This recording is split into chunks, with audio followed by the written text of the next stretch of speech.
What's up guys, Damian Keyes here, welcome back to the channel. So today we are talking about my top 10 rules for success in music. What are the traits of the big dogs? What is it that they do to have become so successful? Is there a magic formula? And if there is, what is it that you can nick some ideas from so you can be as successful as well? Tip number one, have something to say. In 2007, a UK band called The Enemy released their debut album, which was called We'll Live and Die in These Towns. And that album had song titles like Away From Here and Had Enough and It's Not Okay and This Song Is About You and Fear Killed the Youth of Our Nation. This was a band that was dejected by living in a dead-end town with no future, and they were thinking to themselves, we've got to get out of this town, we've got to better ourselves, we don't want the same old as everybody else. It's a clear message, and it's one that's been done by band time after time, generation after generation.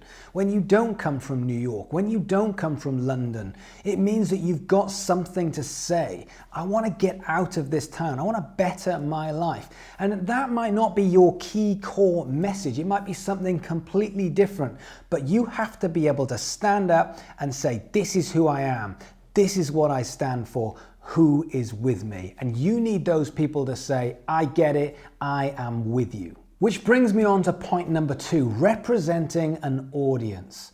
The band Good Charlotte released their very first album, and the first thing that happened on the very first song was some dialogue. And that dialogue said, this is for everyone who's ever been picked on in gym class. This is for everyone who's never had a date to school prom. And this is for everyone who's been called a freak.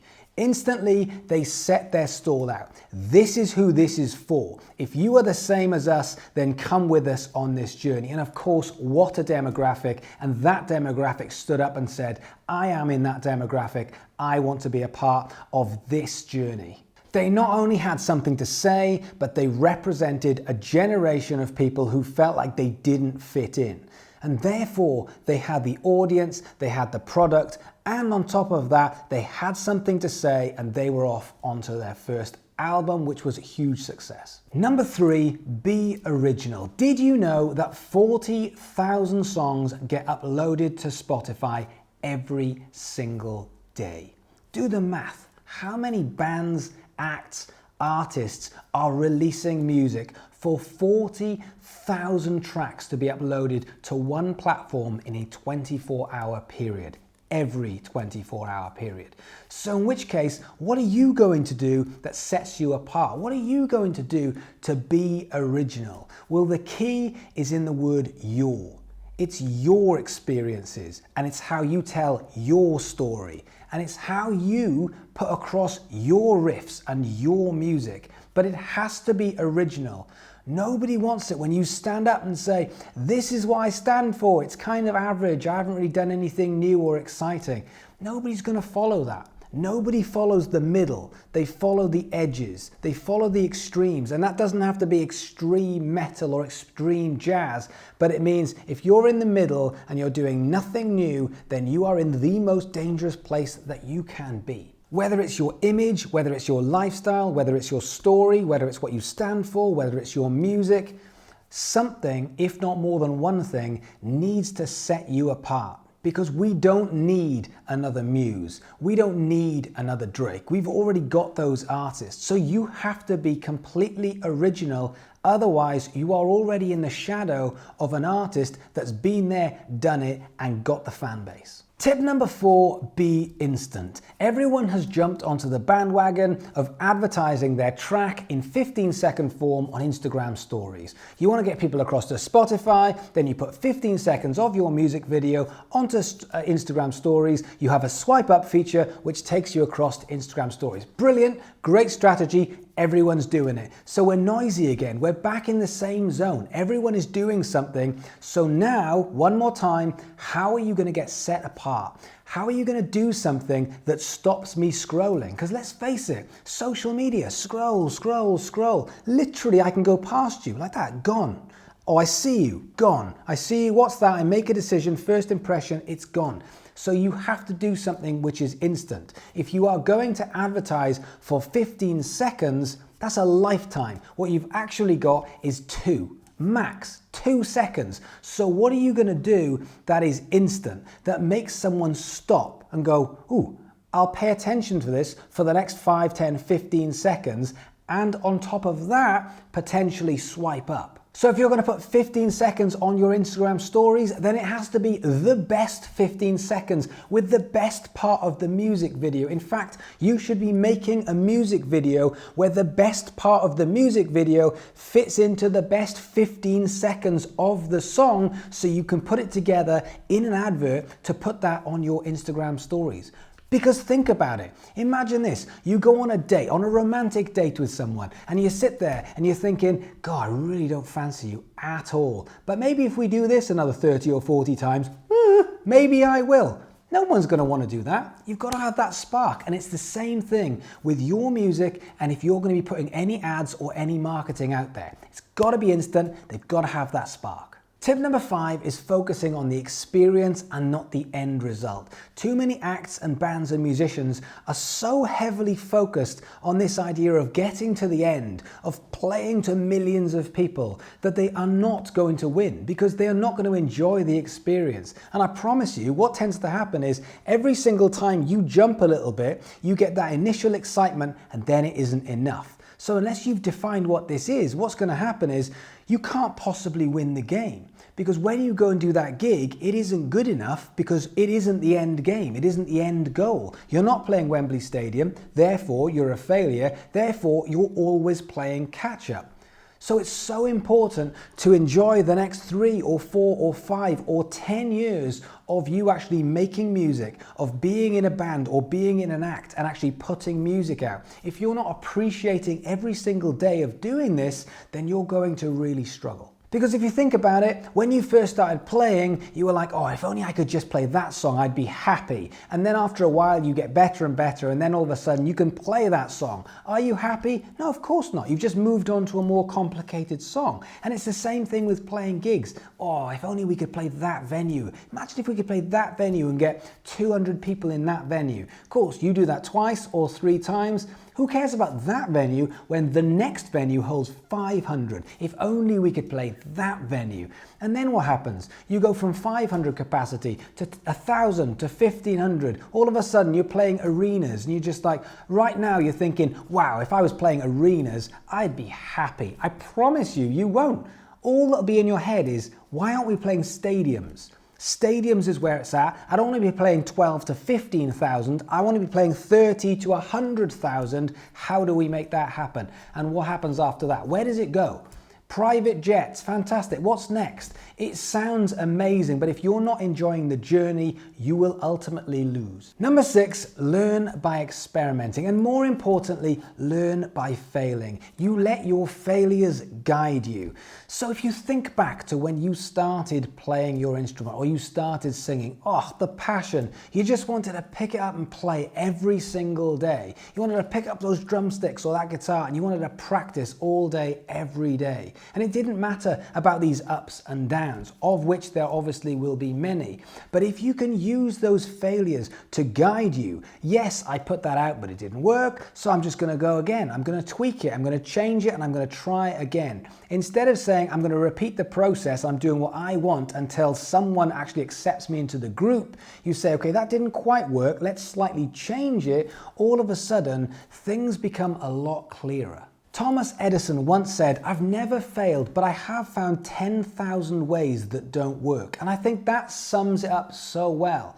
It's okay for something not to work as long as you learn from that, you tweak it, and you get up and go again, because that is the life of a musician. You get up, you go again. One day you may well be playing stadiums, the next day that gig might have gone and you might have nothing and you might have to go and play a completely different style of music or completely different gigs with completely different musicians. Doesn't mean you were successful and then you're failing. All it means is you need to start again and start to build up the bits that you love so that you can get to where you want to be. Number 7, practice, practice, practice. Oh, but Damian, I do practice. That's so obvious. Yeah, it absolutely is. But just like you practiced playing your instrument in order to get good enough at playing your instrument, what else do you need to practice? You need to practice gigging. You need to practice rehearsing. You need to practice set writing. You need to practice content creation. You need to practice performing on camera. You need to practice several things more than just practicing your instrument, because being an artist is very different to being a musician. Being a singer is being a singer. Being an artist is representing people and representing everything within what you do. There's a complete world apart. So you have to be able to recognize that practicing all of the aspects rather than just you as a musician is now absolutely fundamental to you being successful. For example, you might have booked a tour, but does that mean you've practiced and you're amazing at booking tours? No, of course it doesn't. If you said, I've done a gig as a musician, therefore I understand how to gig, it's very different between doing 100 or 1,000 gigs. If you want to book a tour and practice booking tours, then go and find some other bands and say, look, I'll book your tours as well. I've got to get good at this. So practicing different aspects of the industry, practicing different aspects of your craft is now so much more important than just practicing your instrument and your songwriting. Rule number 8 is to be a great storyteller. I am shocked at how many artists tell amazing stories within their songs, and then there's no stories anywhere else. There's no stories within their social media. There's no stories within their pictures. There's no stories of where they've come from or where they're going. They just say, no, the story's in the song, and everything else then is bland and boring. But we are storytellers. We tell stories to our audiences via songs. So why shouldn't that spill out everywhere? Your gear that you play, well, that has a story. Where you've come from, that has a story. Where you formed, that has a story. Everything's got a story, but why aren't you telling the story outside of the lyrics within the songs? And by that, I don't necessarily mean you have to write down the story or verbally tell the story. If you want to tell the story of what you're wearing, if you make a great photo with everyone in the band wearing something absolutely cool, or you as an artist wearing something absolutely cool, that will tell the story. If you want to tell a story of what gear you're playing, for example, if you've got some old beaten up 60s Strat, or the bass player's got a 1975 P bass, that to me tells a story. I don't need you then to say it's a 1975 P, but I know it's a 1975 P bass. More importantly, I can see more stories. So why not start telling and showing off these stories? The whole purpose of the story is to say, this is where we've come from, this is who we are, this is what we stand for, and this is what we want you to come and join in our crusade. And at that point, people go, oh, I get that, I get the story, now I will come with you on that journey. Tip number 9 is to take control. There is a fallacy, there's an urban myth that people who are high up, artists who are high up in the music industry, they have no clue and they are just puppets to major labels. So wrong. Pretty much every single massive artist understands. They have more control than you think. They certainly have a lot more understanding than you think because they've been through it. They understand the process.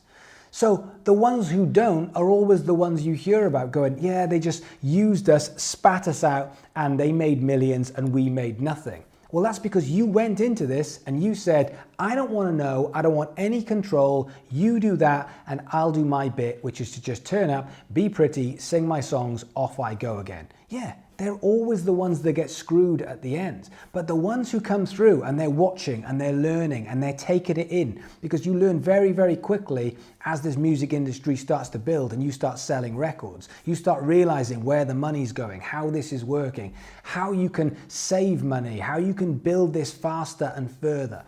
So therefore, you need to understand. So when you come to me and you just say, shall I get a manager? I'd say you need to get a manager when you physically can manage all of this yourself and you understand how every bit of it works. Because if you don't, you need to do that bit first, even if you fail at it, so that you understand every aspect. And number 10 is to understand what good looks like. I've left this one till the end because this one is so important. It's about defining your goals. What is it that good looks like? Because we know that we want more people to hear our music. We know we want to sell more tickets. We want to sell more merch. We want bigger numbers. But at what point do you say that is now successful? Whether it's for that single, or whether it's that for that album, or for that merch, or for that tickets price, what do you class as being successful, and what do you class being good looks like? Because if you can define that, then you can work towards it. For example, is this about fame? Is it about fame and notoriety, and that is what good looks like? Or is it about money? And we want loads of money and we want to be flying on private jets, and that is what good looks like to us? Or is it about venue size? We won't be happy until we're playing stadiums or arenas. That is what good looks like to us. Or it might be that you want a long-term career. And this is not about having a one-hit wonder, but this is about going on for the next 20 or 30 or 40 years of your life. Or maybe you want a major record label. You want a major label to come in and invest in you so that you are now signed to one of the big labels.